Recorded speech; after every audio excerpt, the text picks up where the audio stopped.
Hey, so I wanted to share a project that I did this spring.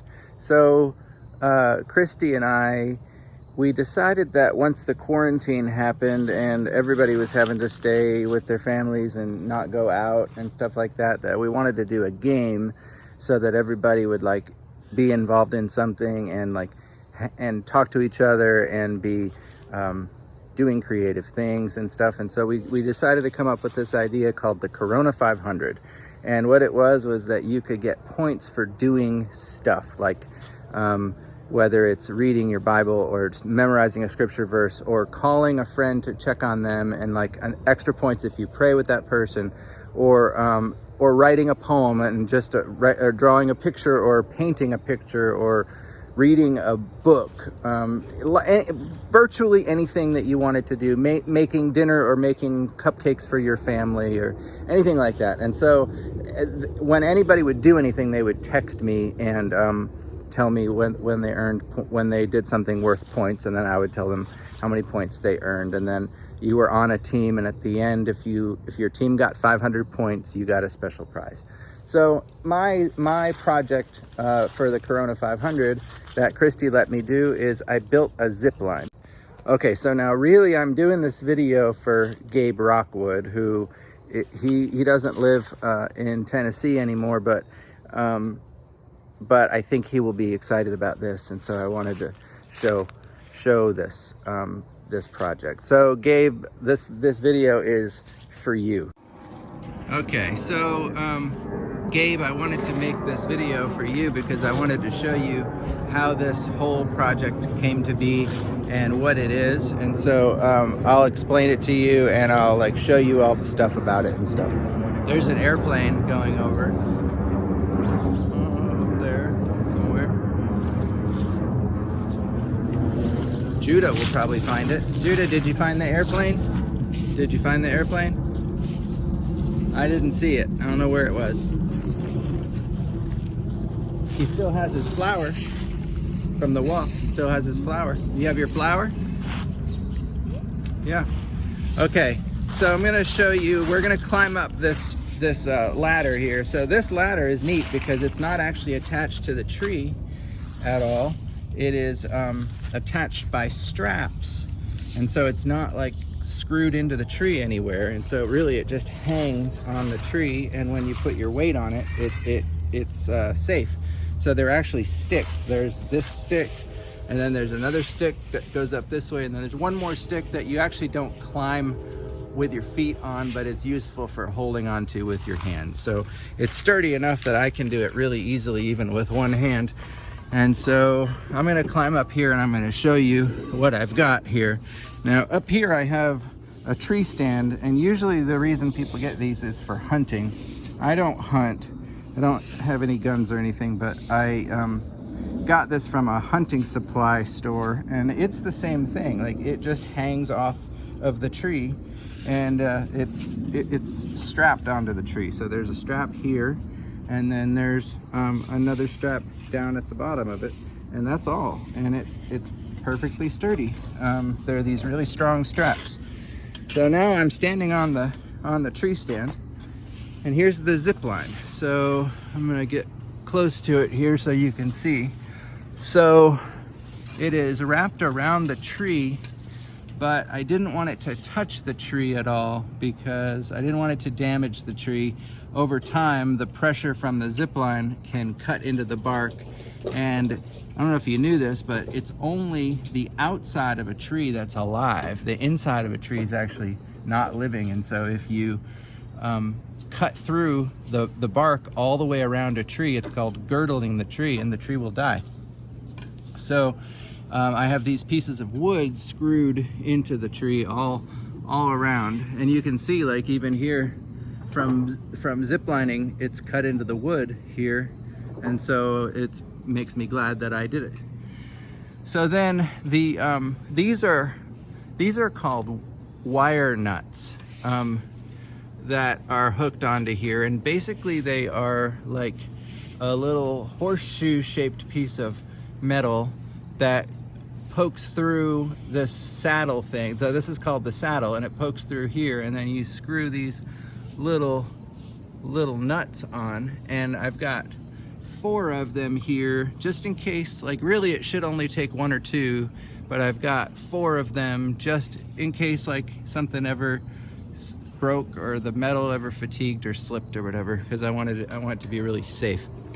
So now looking down the zip line, you can see the other tree way over there at the other end. It's about 100 feet.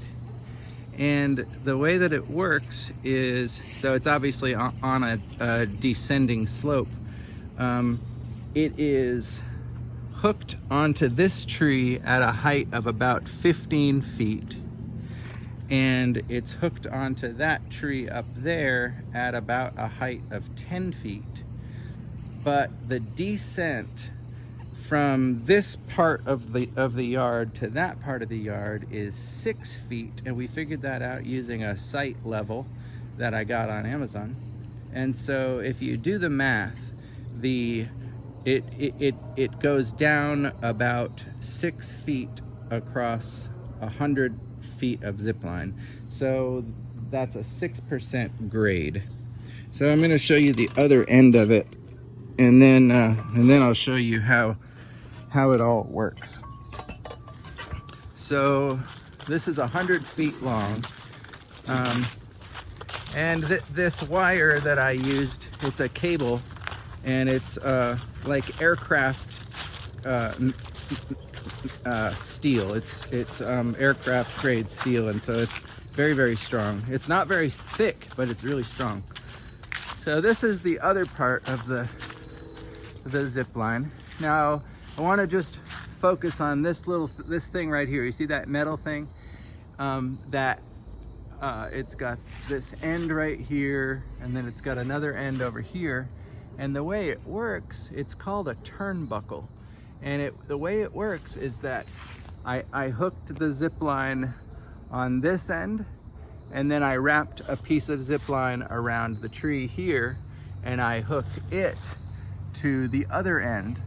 And so the way that I took up the slack that I had on the zip line was that I turned this turnbuckle thing, and the more you turn it, the closer those two things come into each other, and it takes up the slack. That wasn't all I had to do. I also had to have a neighbor help me to hold the slack on the zip line, like my neighbor and his dad pulled it as hard as they could when I was up on the tree. And I used a harness when I was up in the tree, because it's only 15 feet, but I just didn't want to get hurt. And so I used a harness, and I wrapped kind of like a belt that you get if you're a tree person, that you hook to your harness, and you hook it around the tree, and so you can actually kind of like rest and hang on the tree when you do it.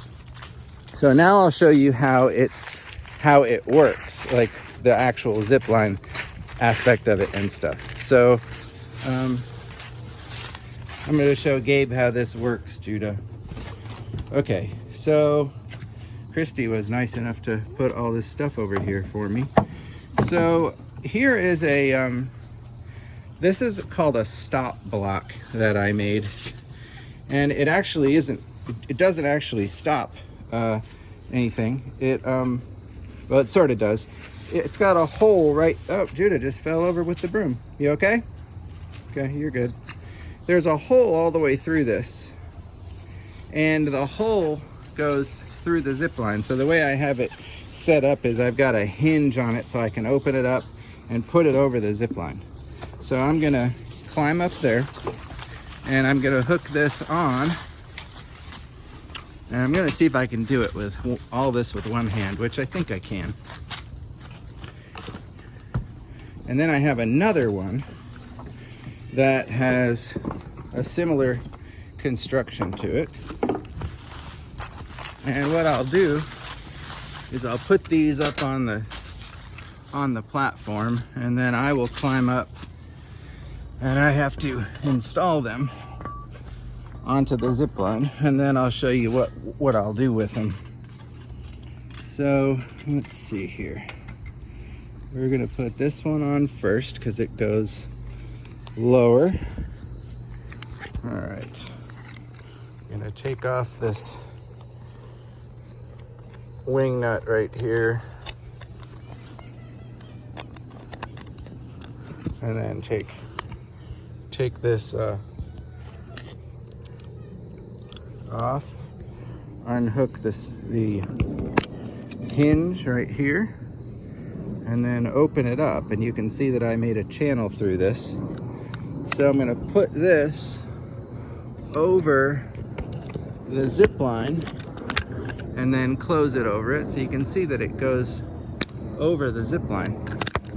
Now I'm going to close the hinge. Okay, so I've got this over the zip line now, and you see that's got this rubber stopper on it, just in case it ever, well, so you'll see. I'll show you all that. And then this goes through the bottom, and then I have to put the wing nut on it on the other side. And I'll show you what this is all about in a little bit. This is for safety, and it's really neat. It's a really neat design. So now I'm gonna send this down a little ways. Okay, Lily loves the zip line. She's excited about it. Looks like I need to replace this rubber stopper on the end because it's gotten some use. Even if the rubber stopper is not there, it's still just as safe. It just makes it a little less jarring to have the stopper there. So I'm gonna open this one up now. And there's another wing nut here that hooks onto this thing. So I'm gonna take it off.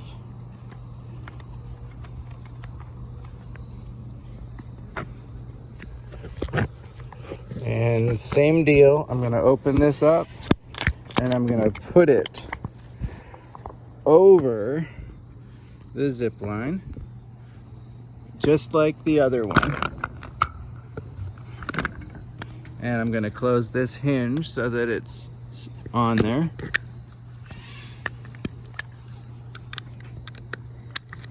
Okay, so now it's on there. Now I'm gonna put the wing nut through that hole right there. I mean, put the bolt through there. And then I'm screwing it on the other side here so that it's not gonna come out. Now I want you to, well, okay, so then what this is that's hooked onto this is bungee cord. See, it's stretchy. Now before I show you what it does, I want you to figure out, see if you can have a guess about what the bungee is going to do. I'm gonna slide this down a little ways, and then I will, oh, I also had to learn how to tie special knots and stuff for this project, which was really fun. Okay, now I'm gonna climb back down the ladder, and I'm going to bring these down towards the bottom by just holding onto these, and then I'm sliding these down.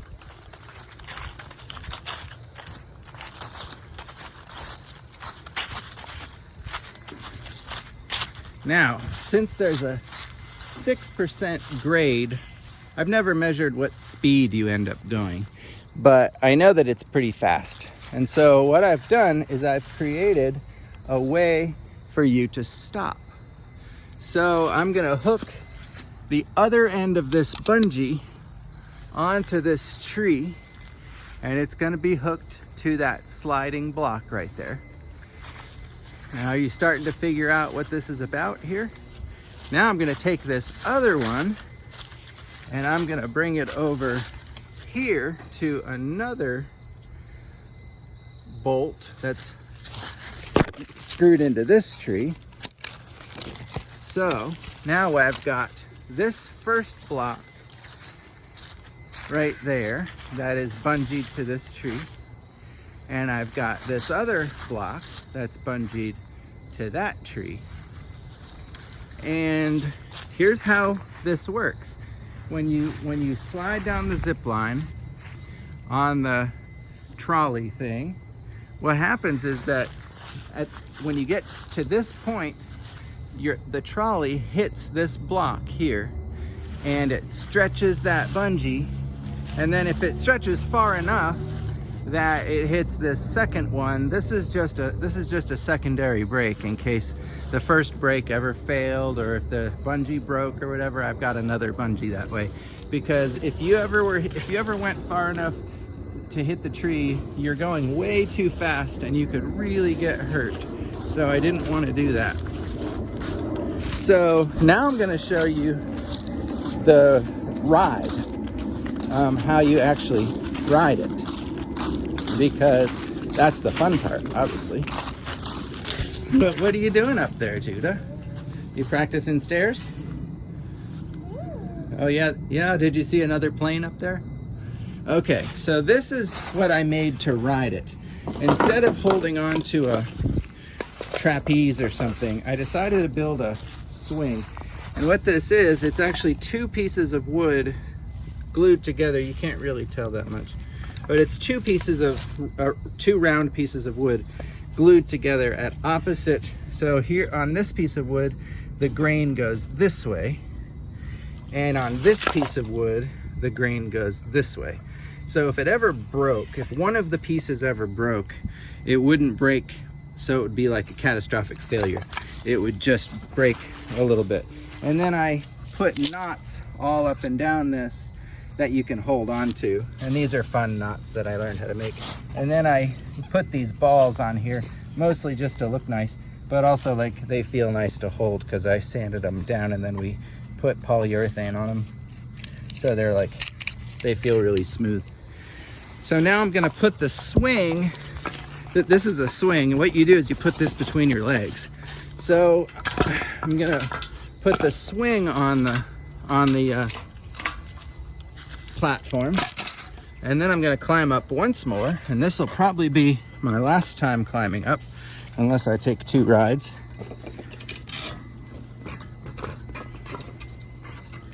Okay, so now I've got a few things here.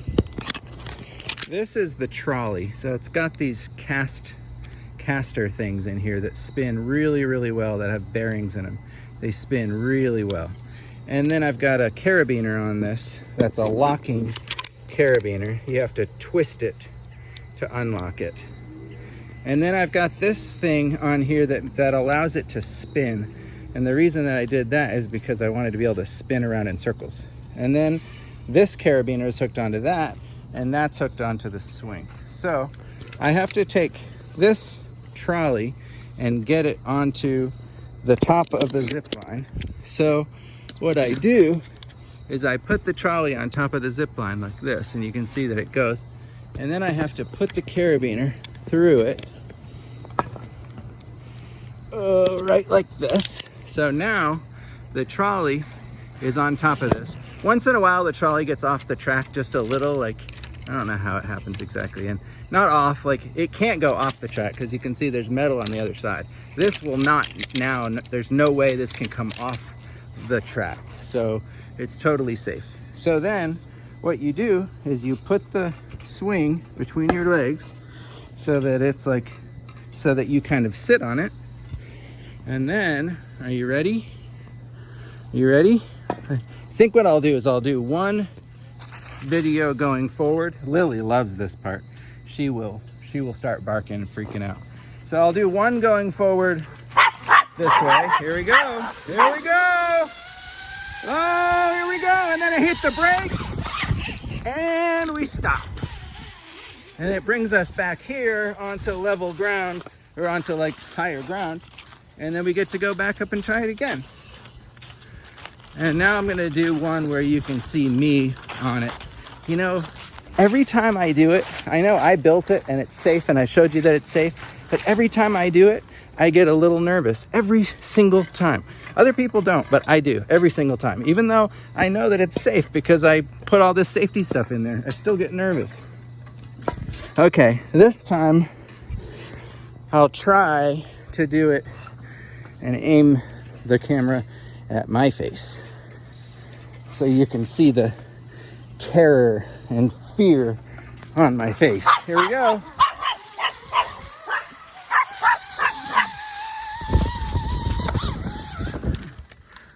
See? Every time. Every time. And then we get off here, and that's it. That's the zip line. So I hope that was a fun video, and I hope that you maybe think about doing a special cool project at your house with the stuff that you have. Maybe not a zip line, but something else that's fun that you have to like research stuff and learn stuff and build stuff. So it was really fun project to do. I'm really thankful that Christy let me do it. All right, love you, Gabe, and thanks for everybody watching. Hit the like button wherever and subscribe if you want to. All right, bye.